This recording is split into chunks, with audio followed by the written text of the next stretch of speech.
Hello hello hello good morning everyone. Hello ನಾನೀಗ copyright ಬಗ್ಗೆ ಯಾವ್ಯಾವ ಥರ ಕಾಪಿರೈಟ್ ಬರುತ್ತೆ ಅಂತ ಒಂದು ಸ್ವಲ್ಪ ಹೇಳ್ತೀನಿ. ಅದ್ರ ಬಗ್ಗೆ ಹೇಳ್ತಾ ಇದ್ದೀನಿ. ಹೀಗೆ ಹೇಳೋದ್ರಿಂದ ಮತ್ತು ವಿಡಿಯೋ ಮಾಡೋರಿಗೆ ಕಾಪಿರೈಟ್ ಇಲ್ದಲ್ಲೇ ವಿಡಿಯೋ ಮಾಡೋದು ಸ್ವಲ್ಪ ನೋಡಿಕೊಂಡು ಮಾಡ್ಬೋದು. ಹಲೋ, ನಾವು ಚಾನಲ್ ಶುರು ಮಾಡ್ತೀವಿ. ಶುರು ಮಾಡುವಾಗಲೇ ಎಲ್ಲರ ತಲೆಯಲ್ಲೂ ಕಾಪಿರೈಟು ಅನ್ನೋದು, ನಾವು ಚಾನಲ್ಲು ಶುರು ಮಾಡುವಾಗಲೇ ಎಲ್ಲರ ತಲೆಯಲ್ಲೂ ಕಾಪಿರೈಟು ಅನ್ನೋದು ಬಂದೇ ಬರುತ್ತೆ. ಫಸ್ಟೇ ಬರ್ತದು. ಅಂಥದ್ದು ನಾವು ಇವತ್ತು ಯಾವುದರಿಂದ ಕಾಪಿರೈಟ್ ಬರುತ್ತೆ ಅನ್ನೋದು ಹೇಳ್ತಿದ್ದೀನಿ. ಯಾವುದ್ಯಾವುದರಿಂದ ಕಾಪಿರೈಟು ಬರುತ್ತೆ ಅನ್ನೋದು ಹೇಳ್ತಾ ಇದ್ದೀನಿ. ಈಗ ಚಾನಲ್ ಮಾಡ್ತಾ ಇರೋರಿಗೆ ತಿಳಿದಿರಲ್ಲ. ಕೆಲವ್ರಿಗೆ ಈಗ ಮಾಡೋರಿಗೆ ಅನುಕೂಲ ಆಗುತ್ತೆ. ಕೇಳಿ, ವಿಡಿಯೋನ ನೋಡಿ ಕೊನೆವರೆಗೂ. ಇದೆಲ್ಲ ನಮ್ಗೆ ಅನುಭವ ಆಗಿರೋಂಥದ್ದೇ. ಜಾಸ್ತಿ ಚಾನಲ್ ಮಾಡೋರಿಗೆ, ಜಾಸ್ತಿ ವಿಡಿಯೋ ಹಾಕಿರೋರಿಗೆ, ಒಂದು ವರ್ಷ 6 ತಿಂಗಳು ಎಕ್ಸ್ಪೀರಿಯೆನ್ಸ್ ಆದವ್ರಿಗೆ ಯೂಟ್ಯೂಬ್ನಲ್ಲಿ ಇದೆಲ್ಲ ಅನುಭವ ಆಗಿರುತ್ತೆ. ಅಂಥದ್ದು ಇದು ಹೇಳ್ತೀನಿ. ಜಾಸ್ತಿ ಎಳೆಯೋದು ಬೇಡ, ಬೇಗ ಹೇಳ್ಬಿಡ್ತೀನಿ. ಈಗ ಫಸ್ಟ್ನೇದು ಒಂದನೇದು ಟಿ ವಿ ಮುಂದೆ ಕೂತ್ಕೊಂಡು ಲೈವ್ ಮಾಡ್ಕೊಂಡು ಕೂತ್ಕೋತೀವಿ. ಟಿ ವಿ ಮುಂದೆ ಕೂತ್ಕೊಂಡು ಲೈವ್ ಮಾಡ್ಕೊಂಡು ಕೂತ್ಕೋತೀವಿ. T V mute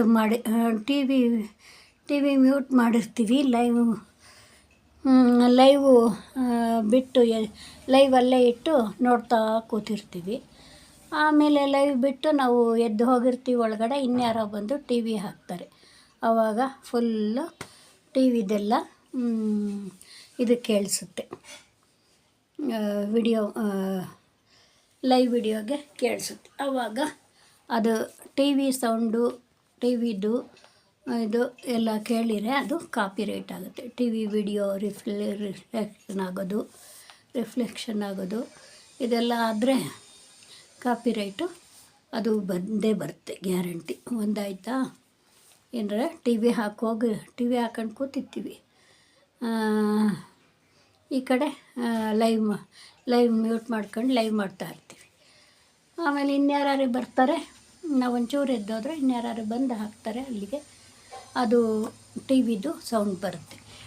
T V ಸೌಂಡ್ಗಳು ಇವೆಲ್ಲ ಬರೋಂಗಿಲ್ಲ, ಗೊತ್ತಾಯ್ತಾ? ಟಿ ವಿ ಸೌಂಡ್ ಬಂದರೆ ಇದಾಗುತ್ತೆ, ಕಾಪಿರೈಟ್ ಆಗುತ್ತೆ. ಟಿ ವಿ ಸೌಂಡು ಮತ್ತು ರಿಫ್ಲೆಕ್ಷನ್ ಅದು ವಿಡಿಯೋ ಚಿತ್ರಗಳು ಏನಾದ್ರು ಬಂದರೆ ಗ್ಯಾರಂಟಿ ಅದಾಗುತ್ತೆ. ಅದನ್ನು ತಪ್ಪು ಮಾಡಬೇಡಿ. ಮತ್ತು ಎರಡನೇದು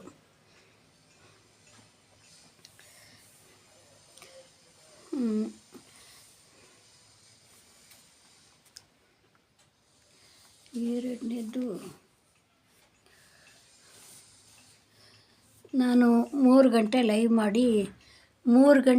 ಮಾಡಿದ ವಿಡಿಯೋನ ನಾನು ಡಿಲೀಟ್ ಮಾಡಿದ್ದೀನಿ. ಈ ಥರ ಆಗಿ ಇನ್ನು ಟಿ ವಿನಲ್ಲಿ ಬರೋ ಅಂಥ ನ್ಯೂಸು, ಹಾಡುಗಳು ಅದನ್ನು ವಿಡಿಯೋ ಮಾಡಿಕೊಂಡು ಟಿ ವಿನಲ್ಲಿ ಬರುತ್ತಲ್ಲ, ಅದರಲ್ಲಿ ನ್ಯೂಸ್ಗಳು ಬರುತ್ತೆ, ಹಾಡುಗಳು ಬರುತ್ತೆ, ಎಲ್ಲ ಬರುತ್ತೆ. ಚೆನ್ನಾಗಿದೆ ಅಂತ ಅಂದ್ಬಿಟ್ಟು ಹೋಗಿ ಅದ್ರ ಮುಂದೆ ನಿಂತ್ಕೊಂಡು ನಾವು ಡ್ಯಾನ್ಸ್ ಆಡ್ಕೊಂಡು ವಿಡಿಯೋ ಮಾಡ್ಕೋತೀವಿ. ಶಾರ್ಟ್ ಹಾಕೋಣ ಒಂದು ಅಂತ, ಆ ಹಾಡು ಬರ್ತಾಯಿದೆ, ಆ ಶಾರ್ಟ್ ಹಾಕೋಣ ಅಂತ ಹಂಗೆ ಮಾಡ್ತೀವಿ. ಹಂಗೆ ಮಾಡೋಕ್ಕೆ ಹೋದ್ರೆ ಏನಾಗುತ್ತೆ, ಅದು ಹಾಗೆ ಮಾಡೋಂಗಿಲ್ಲ. ಟಿ ವಿ ಚಿತ್ರ ಯಾವುದು ಕಾಣೋಂಗಿಲ್ಲ. ಟಿ ವಿಯನ್ನು ಆ ಹಾಡುಗಳನ್ನ ತೆಕ್ಕೊಂಡು ನಿಮ್ಮ ಶಾರ್ಟ್ಗಳ್ಗೆ ಹಾಕೋದು, ಆ ಮಾತುಗಳನ್ನ ತೆಕ್ಕೊಂಡು ಫಿಲಮ್ ಮಾತುಗಳು ಅಂತಂದ್ಬಿಟ್ಟು ಅದನ್ನು ತಗೊಂಡು ಹಾಕೋದು. ಬೇಕಾದ್ರೆ ನೀವು ಅದನ್ನು ಬರ್ಕೊಂಡು ನೀವು ಬಾಯಿನಲ್ಲಿ ಮಾತಾಡಿ, ಅದು ನಡೆಯುತ್ತೆ. ಆದರೆ ಅದನ್ನೇ ಡೈರೆಕ್ಟಾಗಿ ಹಾಕೋದು ನಡೆಯಲ್ಲ,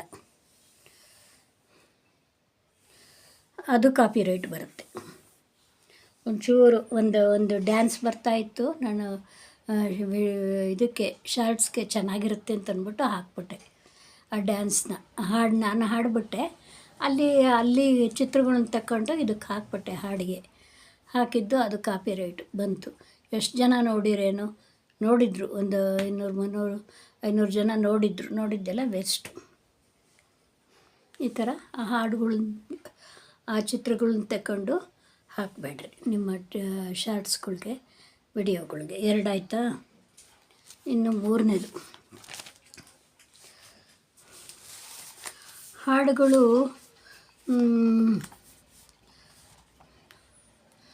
ಮತ್ತು ನಾವು ಹಾಡು ಹಾಕೊಳ್ಳೋ ಶಾರ್ಟ್ಸ್ಗಳ್ಗೆ ಹಾಕೋ ಹಾಡುಗಳು ಯೂಟ್ಯೂಬಿಂದನೇ ಕೊಡಬೇಕು, ಯೂಟ್ಯೂಬ್ನವರೇ ಕೊಡಬೇಕು, ಅದಾಗಿರಬೇಕು. ನಾವು ಹಾಕೋ ಹಾಡುಗಳು ಯೂಟ್ಯೂಬ್ನಿಂದ ತಗೋಬೇಕು. ನಾವು ಬೇರೆ ಎಕ್ಸ್ಟ್ರಾದಲ್ಲಿ ಹೋಗ್ಬಿಟ್ಟು ಹಾಡನ್ನು ಹುಡುಕ್ಬಿಟ್ಟು ಟೈಪ್ ರೆಕಾರ್ಡಲ್ಲಿ ಅದರಲ್ಲಿ ಎಲ್ಲ ಒಳ್ಳೊಳ್ಳೆ ಹಾಡು ಹುಡ್ಕೊಂಡು ಈಗ ಬಂದಿದೆ ಹೊಸ ಪಿಕ್ಚರ್ ಹಾಡು ಅಂದ್ಬಿಟ್ಟು ಹಾಕ್ಬಿಟ್ರೆ ಅದು ಕಾಪಿರೈಟು ಬರುತ್ತೆ. ಅದು ಅವರು ಒಪ್ಪಲ್ಲ, ನಮ್ಮ ಹಾಡುಗಳು ಕೇಳದೆ ಹಾಕಿದ್ದಾರೆ ಅಂತ ಅದು ಇದಾಗುತ್ತೆ. ಅದರಿಂದ ಬೇರೆ ಹಾಡುಗಳು ಹಾಕ್ಬಿಟ್ರೆ ಯೂಟ್ಯೂಬ್ನಲ್ಲಿ ಟ್ರೆಂಡಿಂಗ್ ಅಂತ ಕೊಟ್ಟಿರ್ತಾರೆ, ಆ ಟ್ರೆಂಡಿಂಗ್ ಸಾಂಗ್ಗಳು ಹಾಕಿ ಅದು ನಡೆಯುತ್ತೆ. ಟ್ರೆಂಡಿಂಗ್ ಸಾಂಗ್ಗಳು ಹಾಕ್ಕೊಂಡ್ರೆ ಅದು ನಡೆಯುತ್ತೆ. ಆಮೇಲೆ 3 ಆಯಿತು. 4ನೇದು ಬೇರೆಯವ್ರ ವಿಡಿಯೋಗಳನ್ನ ತಂದು ಅದು ಬೇರೆ ವಿಡಿಯೋ ನೋಡಿದ ಶಾರ್ಟ್ಗಳನ್ನ ಎಲ್ಲ ನೋಡ್ಬಿಡ್ತೀವಿ, ಅದನ್ನೇ ತಂದುಬಿಟ್ಟು ಇಲ್ಲಿ ಹಾಕ್ಬಿಡೋದು.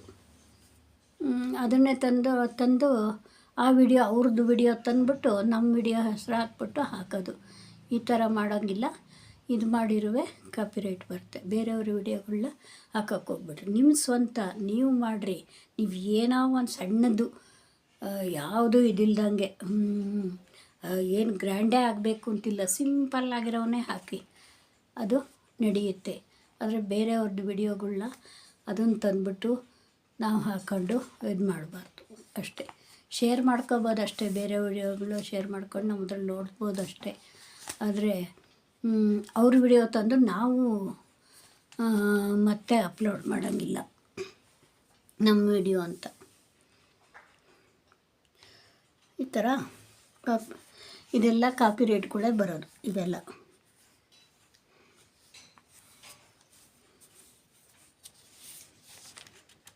ರಿಪೀಟ್ ವಿಡಿಯೋಗಳನ್ನ ಹಾಕಬಾರ್ದು.